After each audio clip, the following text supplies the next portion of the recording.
You're listening to Board Gamers Anonymous, episode 36.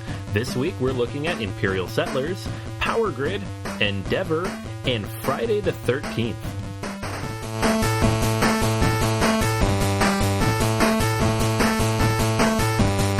You're listening to a proud member of the Dice Tower Network, dedicated to bringing podcasters together for the greater good of gaming. It's sort of like Voltron, but with better lip syncing. Find out more at DicetowerNetwork.com.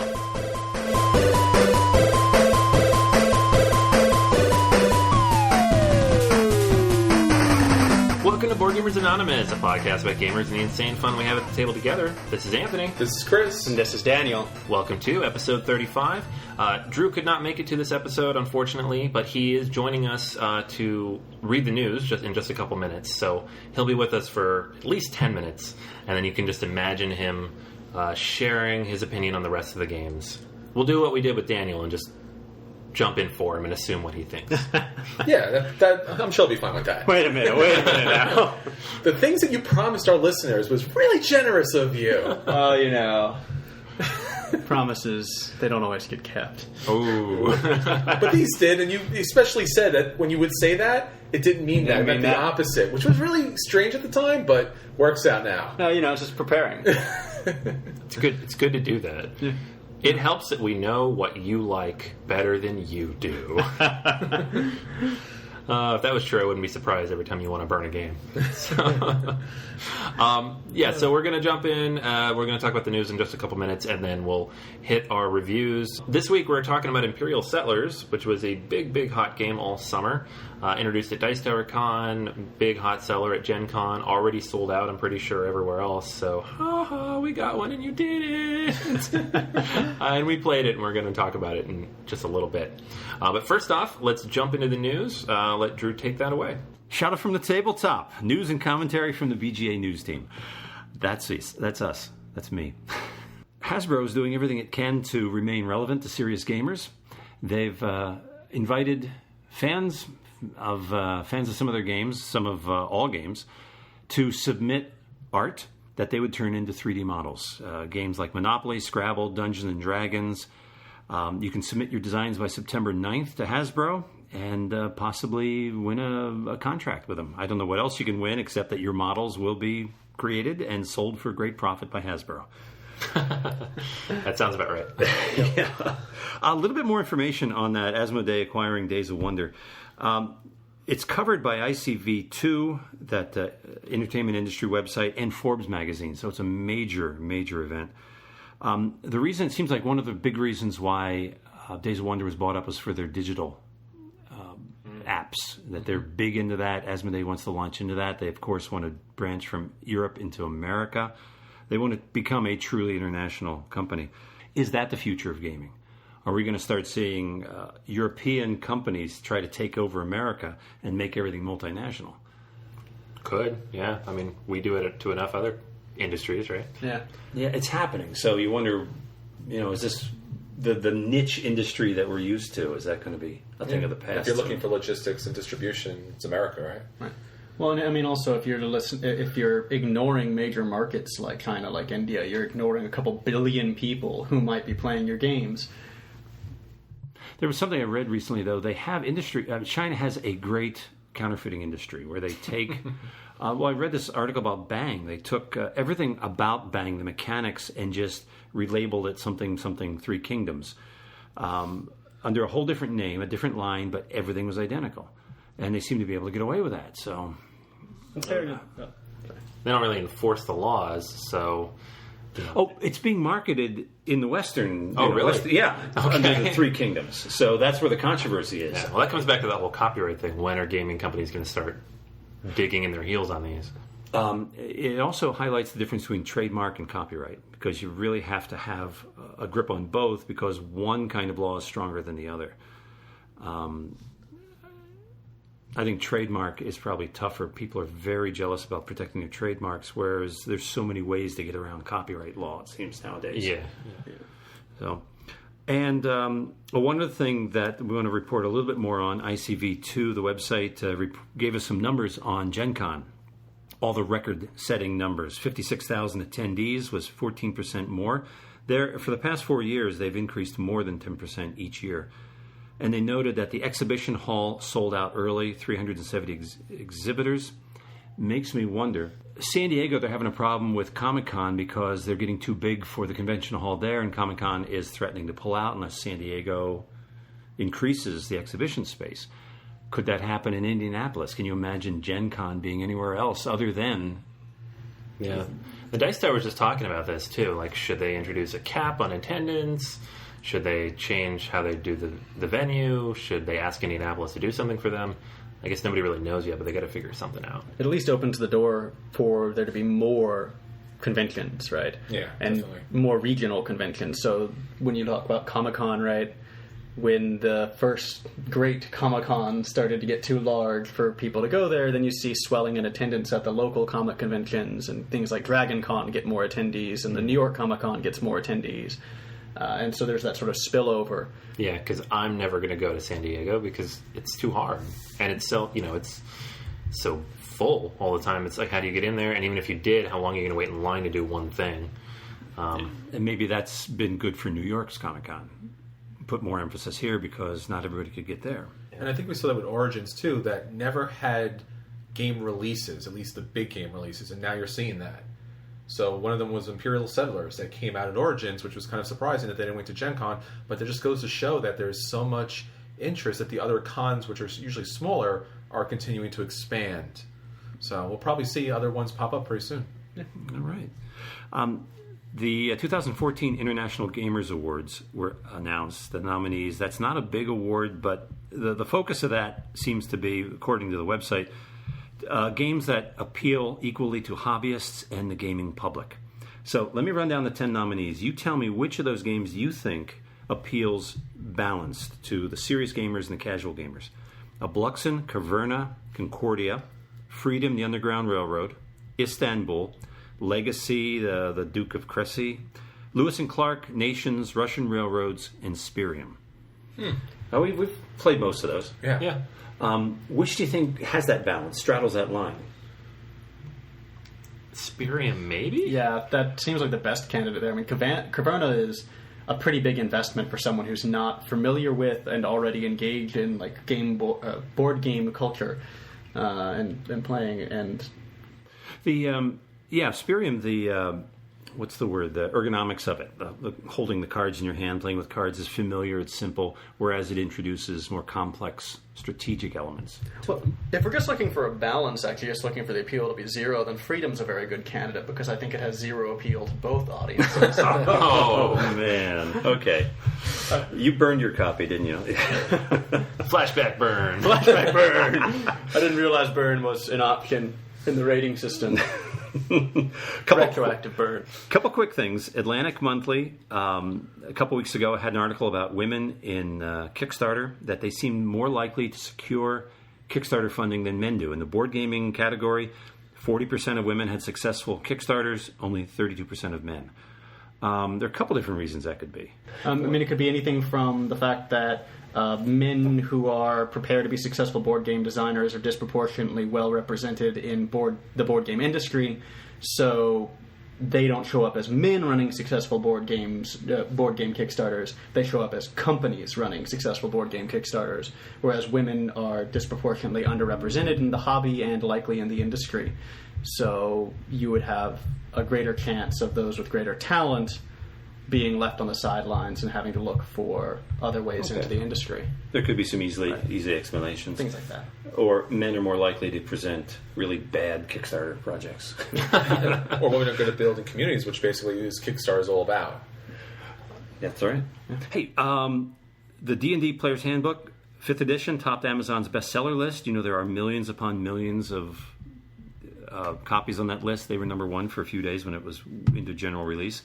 We all know about Parks and Rec's fake game, The Cones of Dunshire. They played a version of that at Gen Con. You may not have known it was for charity, $100 a seat, very limited seating. Mayfair Games raised $20,000 for a local food bank there in Indianapolis. So really cool that they did that.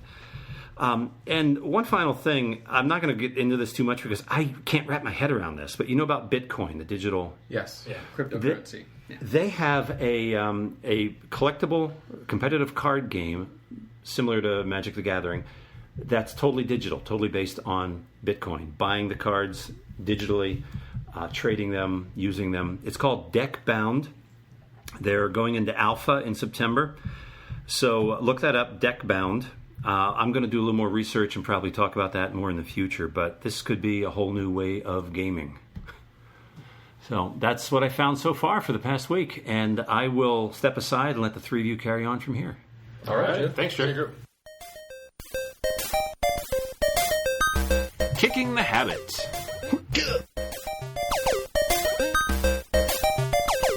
Hey, Kickers, on episode 12 of Kicking the Habit, we'll take a look at 2 campaigns that recently wrapped up and 4 new campaigns. Dead Man Tells No Tales, Mafia, the party game, now with 8 new character cards, Roarosaurus, and Movie Plots, a blockbuster storytelling game. So check us out on September 10th, 2014, and I'll let you know whether you should kick it off, kick back and wait, or kick it to the curb. Acquisition Disorder Corner. All right, so for mine, I'm going to pick a game that I probably haven't played in a few months, and I told myself already I'm going to stop buying the ships for, but this announcement was pretty cool, so now I really want it. Fantasy Flight. It's the Scum and Villainy expansions for X-Wing. So if you haven't seen these yet, it's basically 5 new ships, 6 new ships? 5 or 6 new ships that are from bounty hunters and various scum and villainy from the Star Wars universe.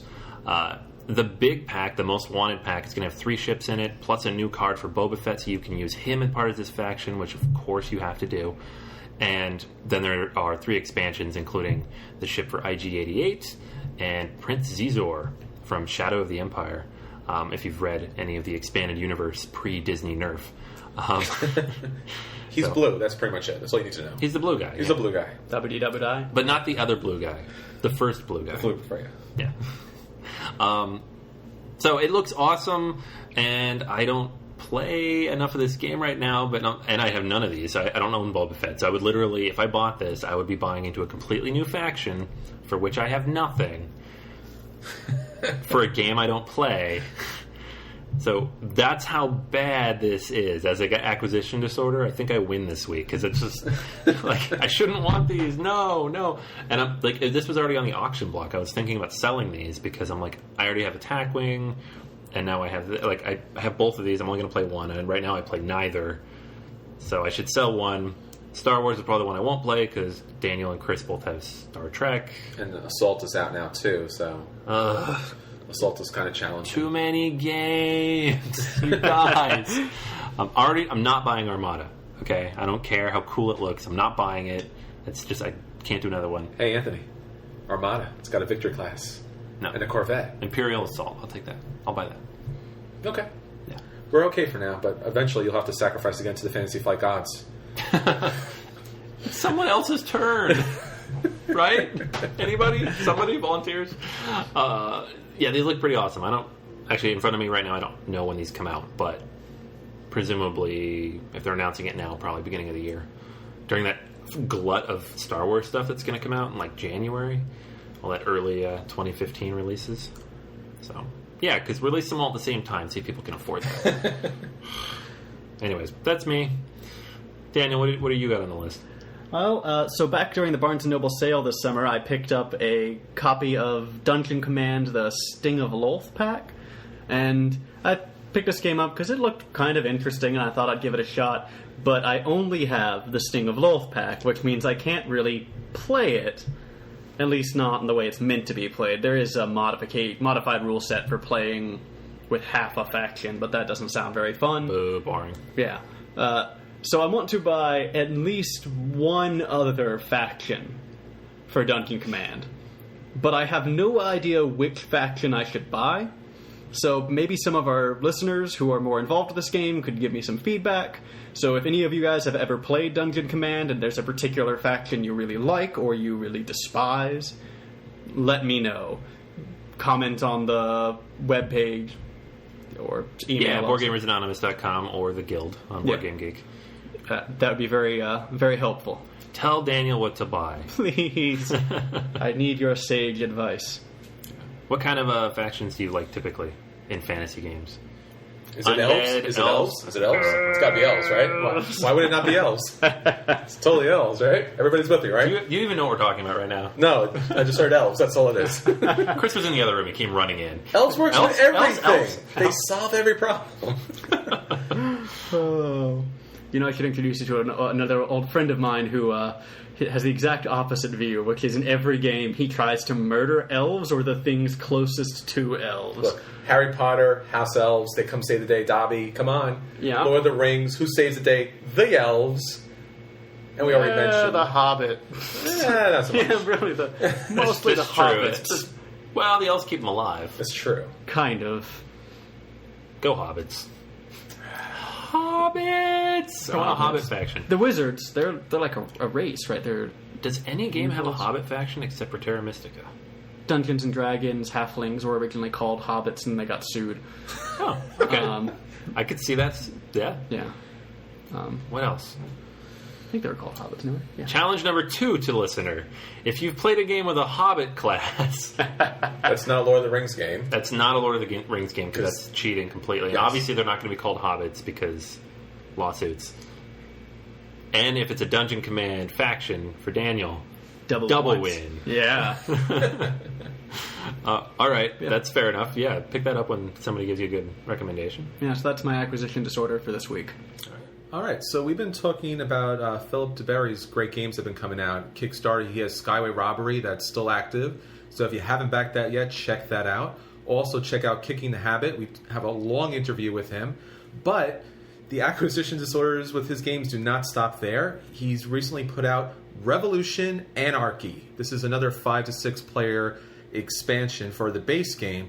And basically what it does is what the last expansion does is it replaces the middle of the board with a new, smaller board. So you'll get new bidding boards, you'll also get 2 new sets of components, but with this thing it gives you something a little bit different. You'll be able to use the warden to force people into jail, blackmail the heretic, and take over the asylum. So there's a lot of difference in this game instead of just the usual capture the area and push people around.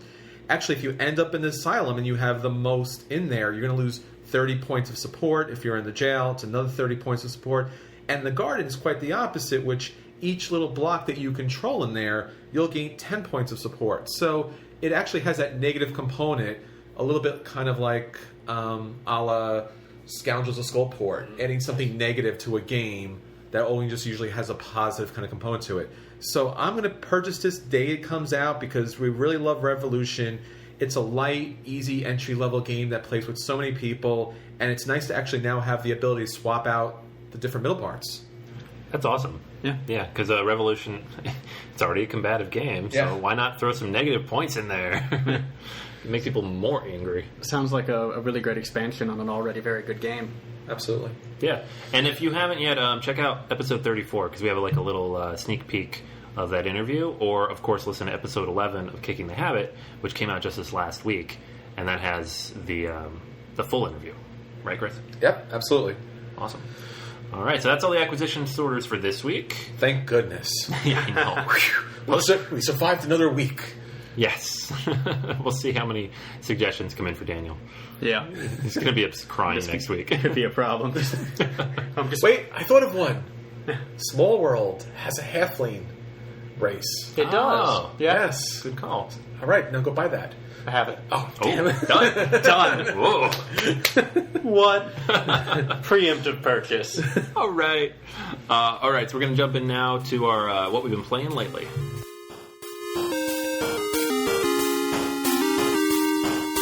At the table this week.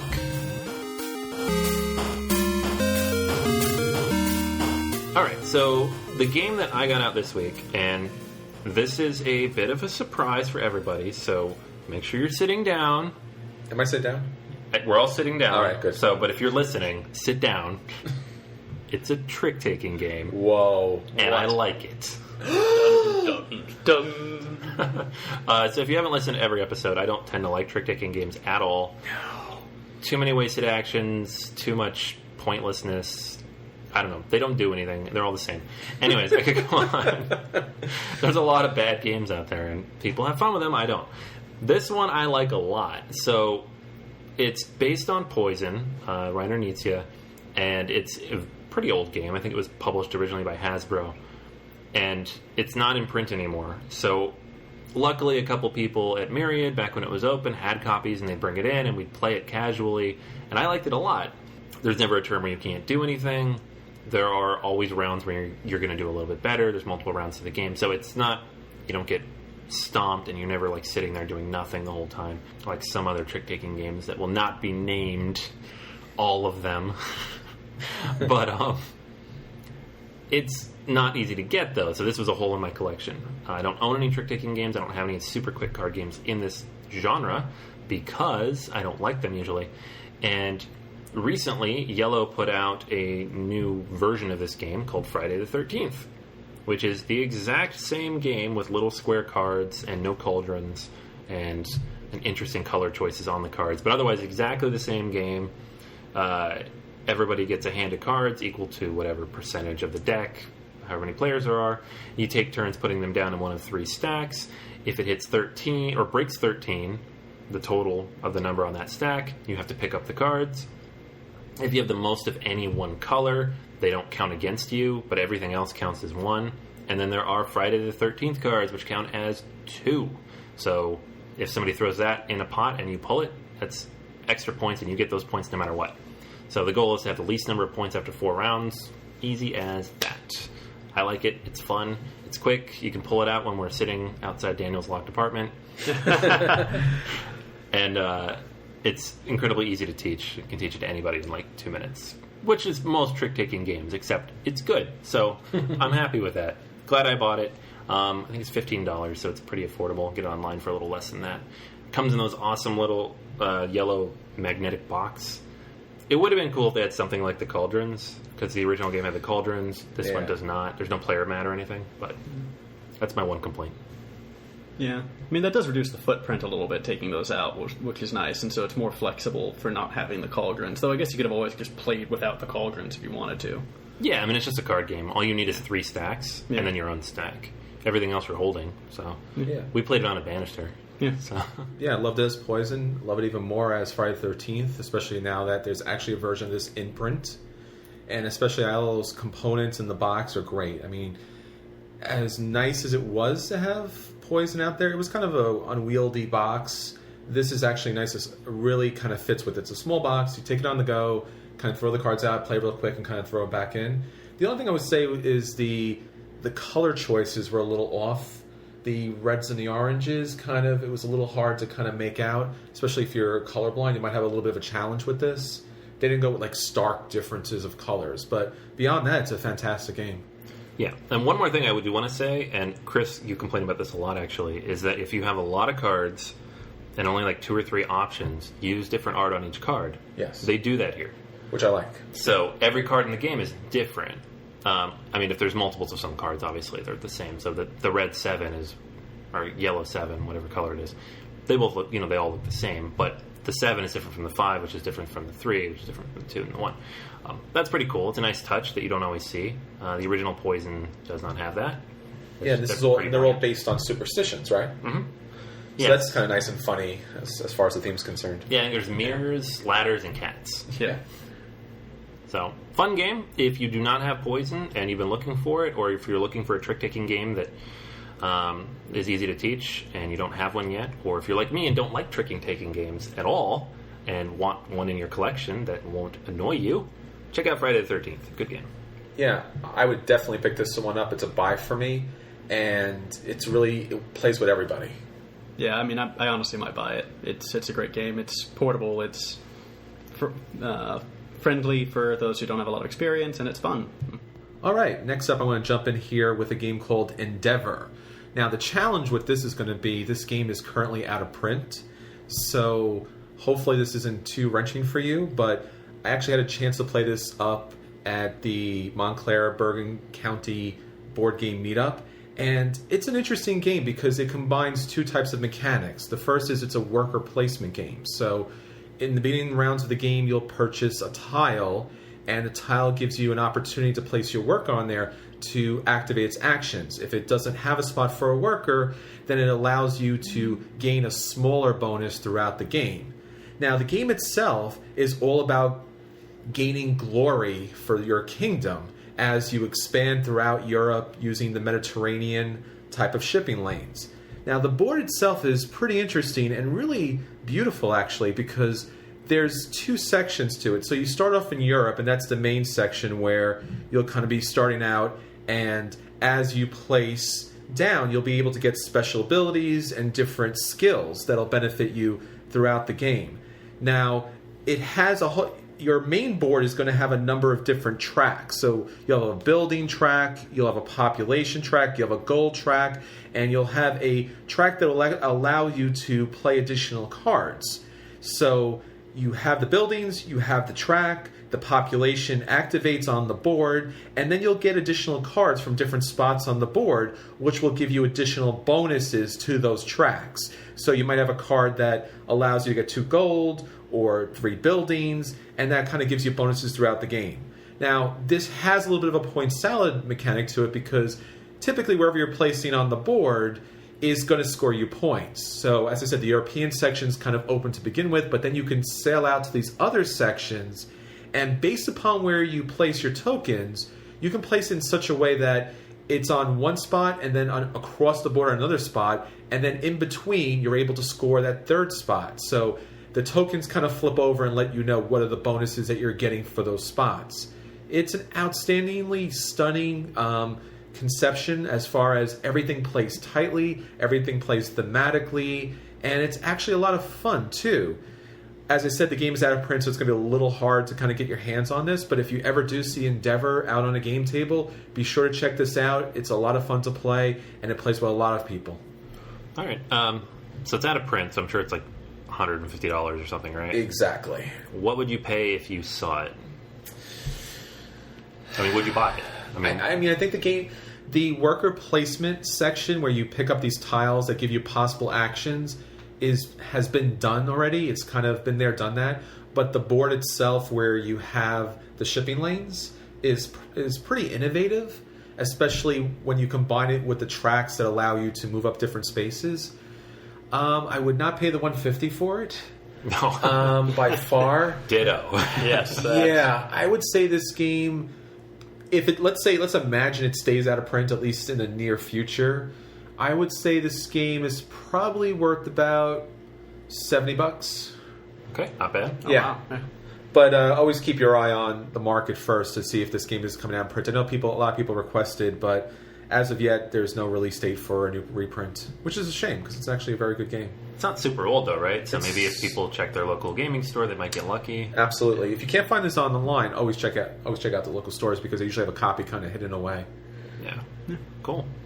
Oh, my at the table this week is, well, it's actually our at the table because we all played this together, and you guys are all going to be already familiar with this game, but it's Power Grid. Yeah, so this is our weekly entry in that classic kind of callback thing where a game that somehow none of us except for Drew had played, right?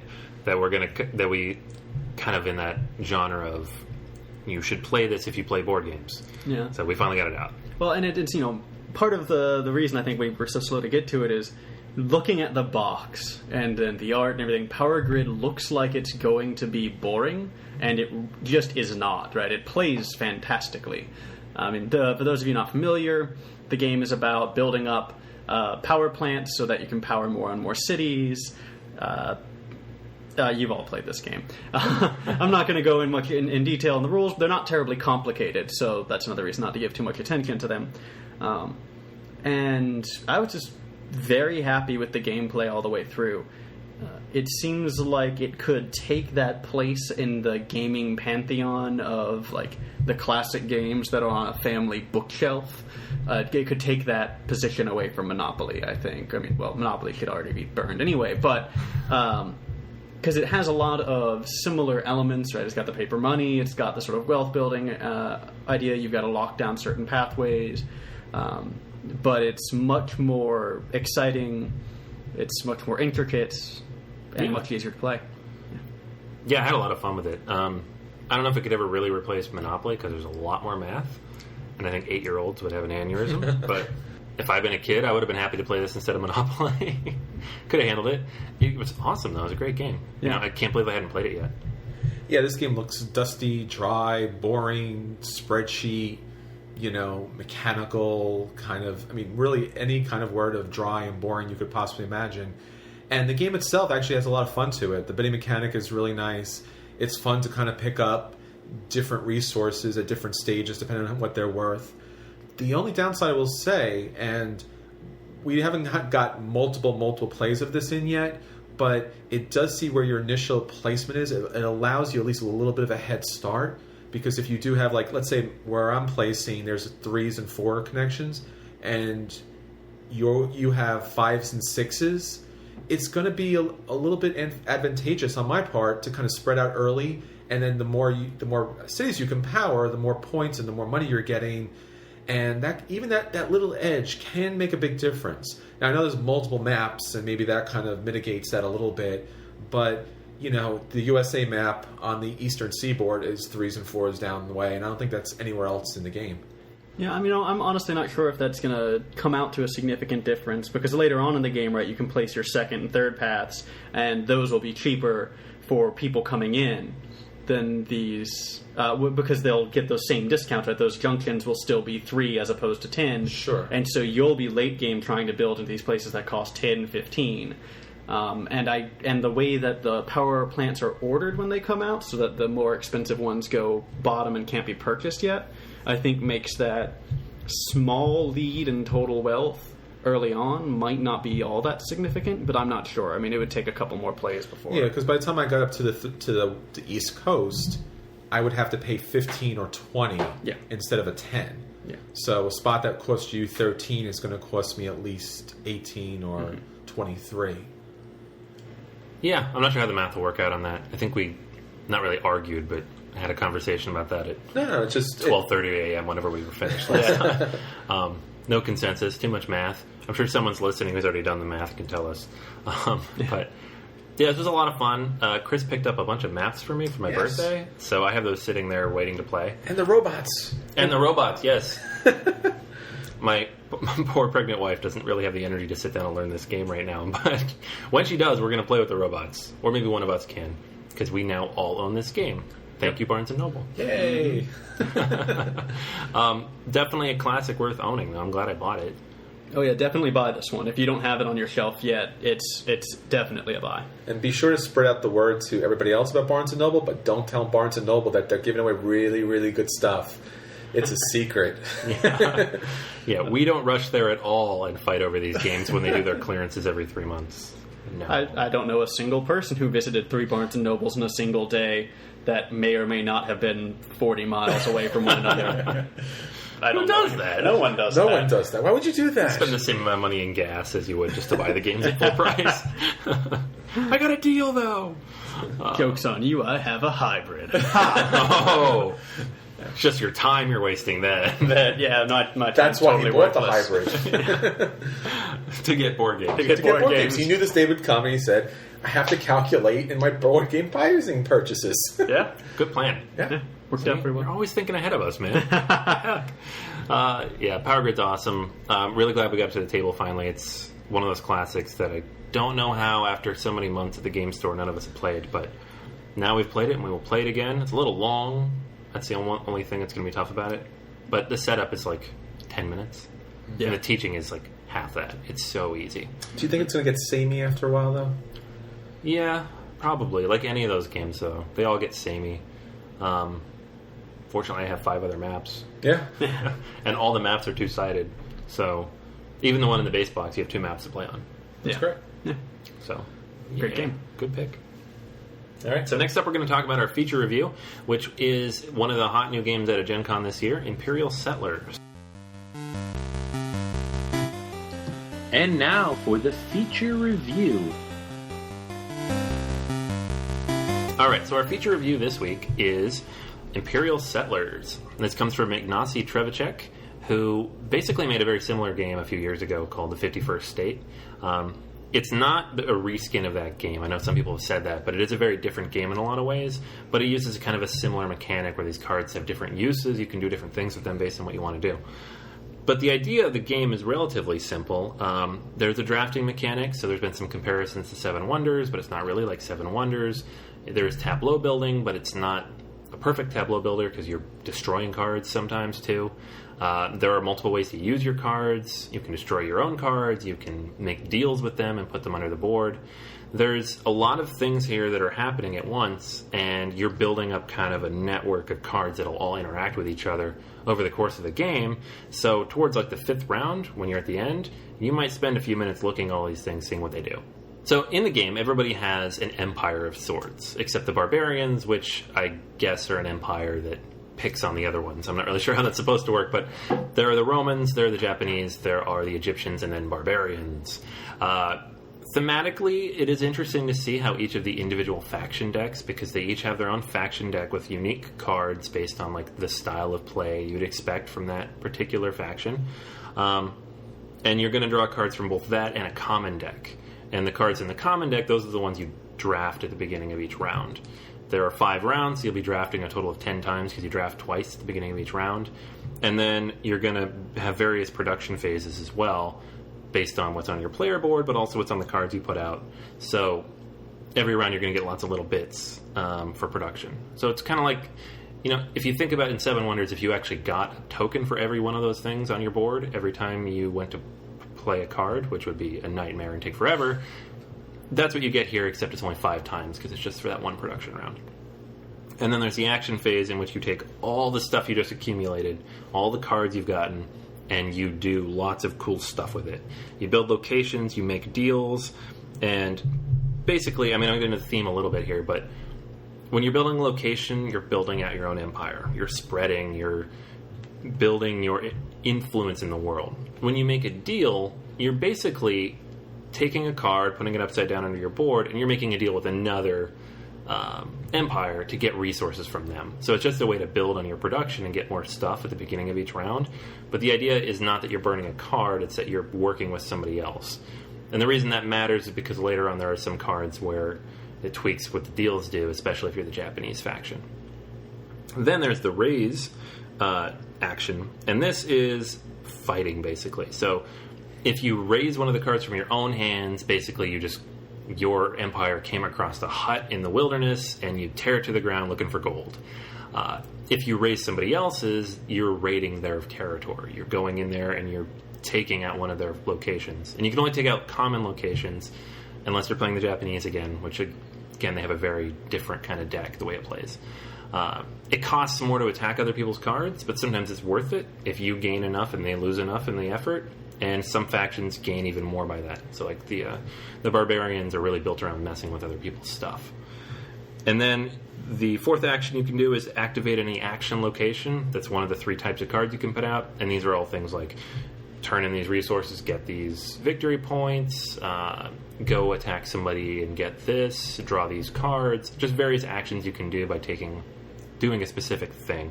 I'm not going to go through all of them because there's probably 2 or 3 dozen different types of actions, because there's common actions and then there's all the stuff each faction deck can do. Finally, you can turn in workers to get resources you do not have. Any 2 workers can be turned in for food, wood, stone, or cards. That's basically it. I mean, probably even more rules than you really need to know in advance, but the game seems super familiar when you're setting it up. So it's important to point out the different ways that it's different, because you're not playing it. It's not a card drafting game only. It's not a tableau builder only. You do attack other people, but you're playing very much solitaire. The game has actually it's aggressive by nature, the base rules, but there's a passive mode where you just don't attack each other, and that's easy because you just take out the components where you can attack each other. Like, just don't allow it, and it doesn't change anything else about the game because you can still raise your own stuff. So it's that kind of game. And it definitely plays a little bit longer than we thought it did, but overall, I think it fit the theme that everybody's been talking about. It is very interesting, and I'm excited to play it again and to talk about it. Hear what you guys think. Yeah, I mean, it was a solid game. I don't feel particularly strongly about it either way. It kind of felt like, yes, this is a game. All right. I had fun, but not exceedingly large amounts of fun. And, there were some weird bits, but not horribly traumatic weird bits. So, it's a game. Well, hello, Mr. Vanilla. Yeah, right? This coming from the guy who has a strong opinion on almost every game we play, so... Well, for me, what I really liked about this game was two things. First off, I really like asymmetrical powers, so that each race does play different. I am so tired of getting a different race card or faction card, and it's just a different color. I mean, it's so boring. Let me play something different each and every time. So to have a different faction that actually plays different by the main board on what resources they get, and then in addition to that, to be able to get its own deck that's specific for that faction is tremendous, right? I get to play something that's thematic to that race, and I really like that idea because you don't see that very often. I know that takes a little bit more work to kind of work that into a game, so bravo on that. The second thing is I always like tableau building, to be able to build an engine in front of you and not just place all the way out in the middle of the board, but actually to have your own engine and seeing what it's doing. That's a lot of fun, and this game does that very well, especially where you have these common buildings and you have these faction buildings, and you need some production buildings, which are typically the common ones, and the faction buildings are the special ones. So it has an interesting gameplay as far as I'm building a civilization. What do I really need here? Do I need a temple, or do I need, a woodsmith? What is it specifically that's going to benefit me?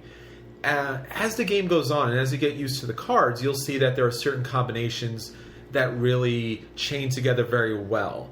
And the only challenge with that is you really need to get through your deck. You need to have some sort of deck engine in order to get a chance to kind of put together those ideal combos. Otherwise, you're only going to see about half your deck, and there may be one or two of those special cards that you need to complete that combo that may never come up. So I was playing Egyptian. I really liked playing them. They were really fun because I was able to build 2 pyramids pretty early on, so I had plenty of gold and plenty of stone, and the gold kind of gets held by the Egyptians. So a lot of things chained nicely with that, and even a couple of the common buildings were really nice because they chained as well. What's really difficult about this game is, especially, I know Anthony mentioned there's a nice friendly level to this game you can play, but the raise action, now you can raise your own cards, which is very helpful, but to raise somebody else's cards, you really got to know pretty well what they're doing. Where is their engine amongst all of those cards? What's scoring them a lot of victory points? And even though we played very closely together, the text is just way too small to be able to figure out what cards are really benefiting them. Now, you'll see them score points, but, is that 3 victory point card worth more than that one that's generating 4 resources every turn?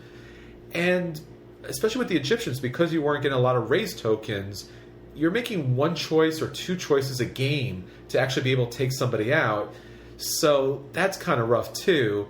And if other people are trying to take out other buildings, for me, I got tacked, I think, throughout the game. I think I lost about 6 buildings throughout the game. And I'm like, well, Daniel's building a lot of stuff, and he's got a lot of money, but, you don't want to be that guy in the game like, hey, see that guy? He's doing things, and things are happening. But people perceive a lot of cards built in front of you as that's a lot of points. And it was. I scored very well in that game, came close to winning there. But beyond that, it would be really nice if there was an easier way to identify what are the good cards in that game, other than that little tiny symbol that shows you if it's a 1 or 2 or 3 kind of card. Yeah, I mean, it's tough. It's the kind of game where the first time you play it, you're just learning. You're going to have to play this 2 or 3 times to really understand what every faction's supposed to do. So, Daniel figured his faction out maybe the 2nd or 3rd round. I figured mine out the 4th round. Drew didn't quite figure his out till the last round. But they're different. They're all very different. So you're supposed to basically, in this kind of game, usually you have to come up with a strategy and then go with it, right? Yeah. This game kind of tells you what the strategy is, and you have 2 or 3 ways to play the faction deck. But you need to know what it is in advance, and we didn't because we didn't really know what all the cards did. Yeah, I mean, I think part of the reason it didn't excite me too much is, so I was playing the Japanese, and I got dojos and trade routes, which together allow me to make deals for other people's cards and then get victory points every time I make a deal. And clearly that just meant that I was going to be the deal guy. Like, I was like, well, there's my strategy. Right. In my hand, there is my strategy for the game. And so I ended up just making a bunch of food, which is also the thing that the Japanese are able to hold on to, because every faction can hold on to one particular resource. And then using that food to power deal after deal after deal. And towards the end there, I was raking in... I was probably doing 4 deals a turn for 2 victory points each, so 8 victory points, and getting the benefits of all the deals. Which is, I guess, for me as a player, I don't actually like it too much when the faction just says, here's how I'm supposed to play, like, do this. I prefer when there's more flexibility, and I'm sure there are other ways to play the Japanese. Yeah, well, I mean, also, you're not always going to get those cards Yeah, that's true. that quickly or that easily. Yeah. And I think that's the downside to the asymmetrical play, and this is also true of Terra Mystica, where the races do have special unique abilities, but if you're not playing that special unique ability, you're not going to win the game. There's not a lot of variety in this game where you could not play that ability. You can't just play enough common cards and a couple of faction cards to win you the game. It's just not going to happen. Yeah, I was pretty far behind. Me and Drew were both pretty far behind because we really hadn't figured our decks out yet. And then I started messing with people, which is what barbarians are supposed to do, is stealing their stuff and destroying their deals and going in and attacking them with various cards out that you get bonuses for that. And then I kind of caught up. I mean, like, you still won by a decent amount, Daniel, but I caught up pretty solidly towards the end because that's what my deck was supposed to do. I don't know if I like that too much either because it really hurts replayability. Like, yeah, you could rotate who's playing what, and it's going to be different every time, and you could probably play each deck 2 or 3 times and have fun with it each time, but eventually you're going to be like, okay, in the Japanese, I better grow some food. It's not... I mean, ultimately, I think one of the biggest reasons I won was that people weren't being aggressive towards me, because the Japanese, unlike every other faction, their faction cards can be attacked and destroyed. And, I mean, I took precautions against this because they can place meeples to be defenders and have permanent defense bonuses to various locations, and I did that for every faction building I built, put a samurai down on it, which is why Drew kept shooting past me and going for Chris. Yeah, and I wasn't paying enough attention to how many points you were pulling from that. Yeah. Because I could have taken all those cards out by the 4th round. Yeah. But then again, like, my bonus was, if I destroy somebody's building, then I would get bonus points for the goods that I would have raised. Japanese faction cards, when you raise them, you just get a victory point. Right. So I'd get nothing. So it'd be much less valuable for you. I lose 3 victory points. All I'm doing is hurting you. Like... And that's probably some of the internal logic of the game, that they built it such a way that there's ways to kind of keep each other in check between the Romans and the barbarians, but then you're expected to keep each other in check.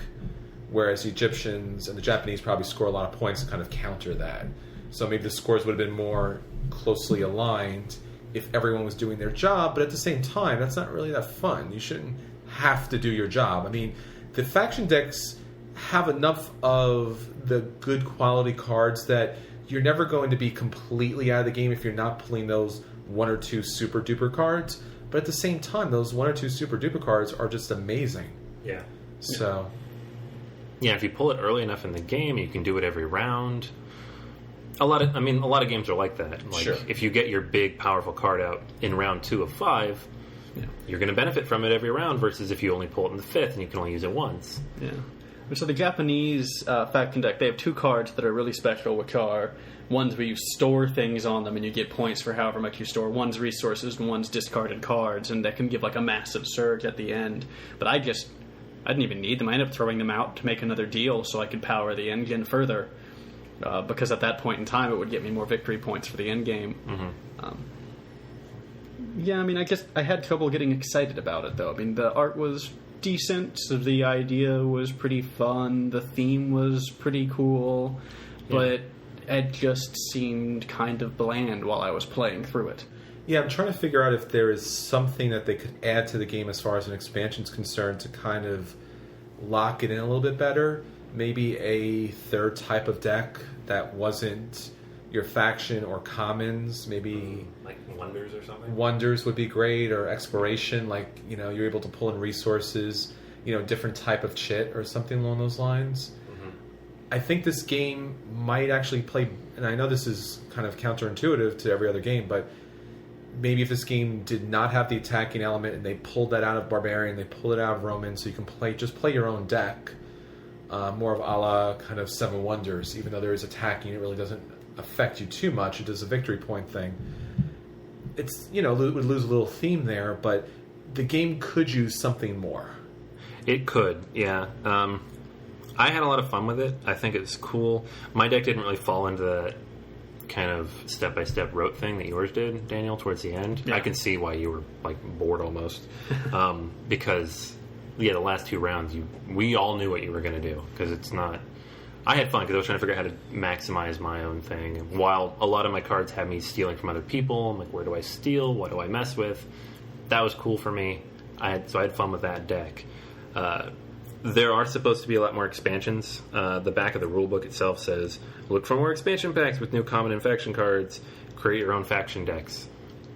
That could be cool. Deck building element to it. You know, because this is not like Summoner Wars at all, but Summoner Wars kind of has that same thing. Like, whatever faction you play, the game tells you how to play that faction because they have certain bonuses, certain special abilities. If you play it wrong, you're going to lose. Most games are like that if they're faction-based. So being able to tweak it and play it the way you want, awesome, very cool. It needs more civilizations too, I think. Giving people an option between things. If you don't want to be attacking, if you don't want to be, like, say nobody wants to be the Japanese and work on an engine like that, we need another option so that 4 people can sit down and play this without that being the case. So I'm looking forward to see what those expansions are. Yeah, I think that having the ability to customize your own faction deck and change the way they're built to run would add a lot of enjoyment for me. Yeah, I'm excited for that. I think it'll be fun. Yeah. And I think this game, too, like, nobody said it flat out, but all the previews I've seen, all the reviews I've seen, that people are playing it 2 players. A, I think it'd be quicker. B, it's easier to see what they're doing, because you're not trying to read 3 people's cards. C, you don't quite have the same, like, solitaire-esque thing where, you know, like, if you're on the opposite side of the table, you have no idea what that guy's doing. Like, and if you need to attack, if you're playing the barbarians, it's easy. You have one person to attack. You hit them where it hurts the most. And unlike in the 4-player game, where if you go offensive, you're taking one player down, but there's still 2 others that can rush ahead of you while you're stopping to hit them. And 2-player, right, you hit them, right, you're just trying to create a point difference between the 2 of you. Yep. So every attack is worthwhile. Yeah, and that's always my problem with an attack game with more than 2 players. That's one of the things Kemet does well, is it finds a way to benefit you if you attack people.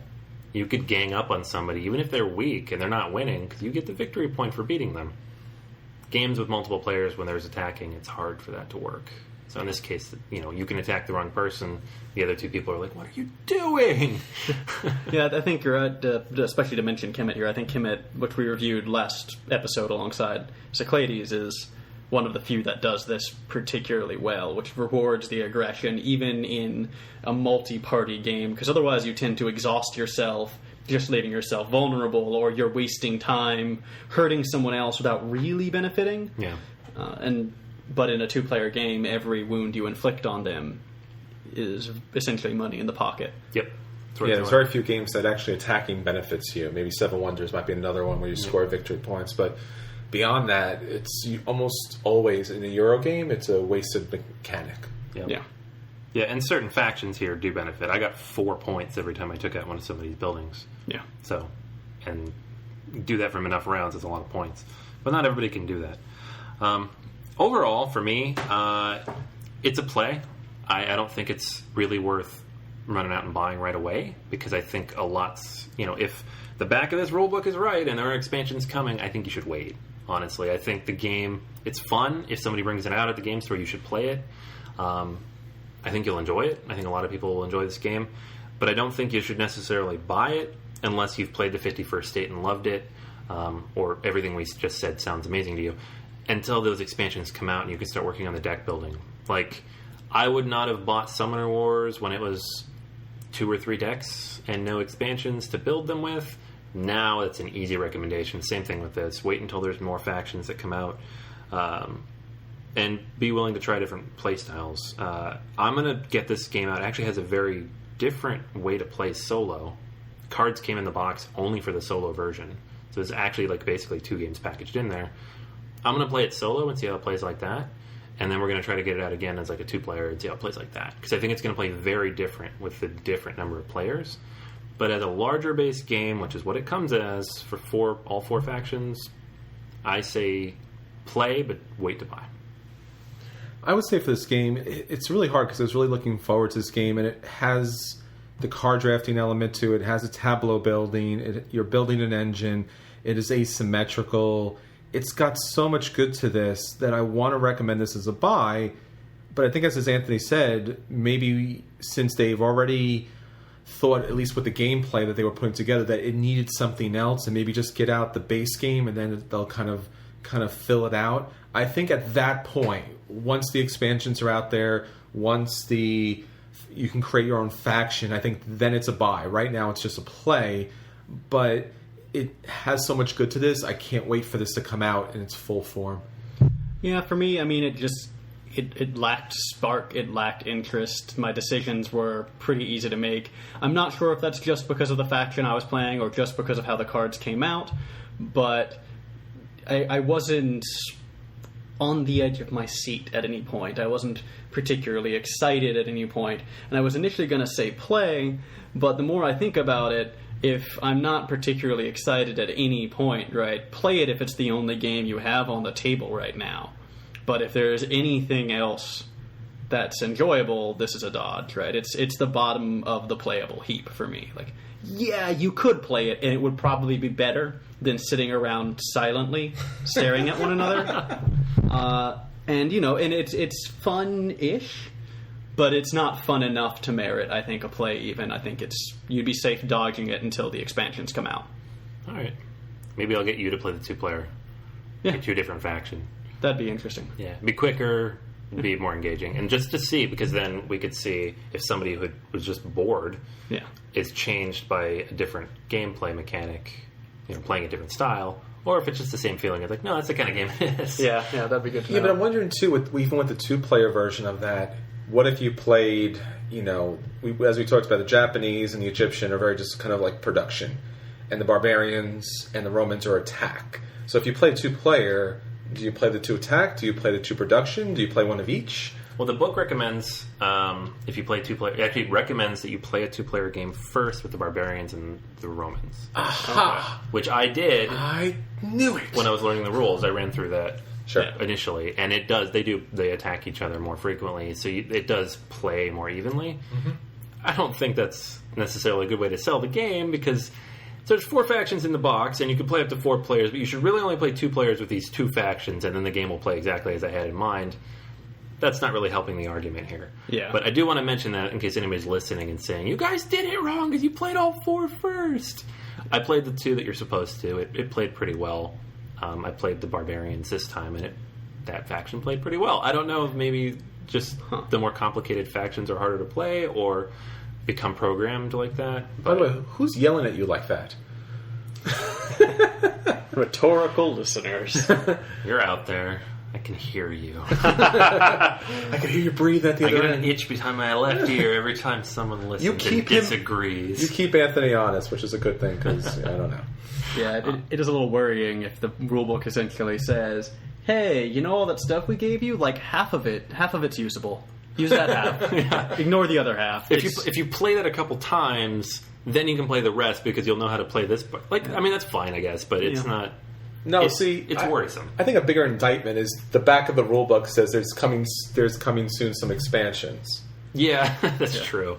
I mean, we're going to review a game in 2 weeks, Among the Stars, which we get to benefit by the fact that this came out 2 years ago in Europe. But base game, I'm sure it's good. It's a solid game, but 2 expansions are already out in the U.S. So if that gets the same review as this, it's going to get a better review because I'm like, buy the expansions. This game is brand new. We're going to have to wait. So it might be 6 months to a year before we see those expansions and get to revise said review.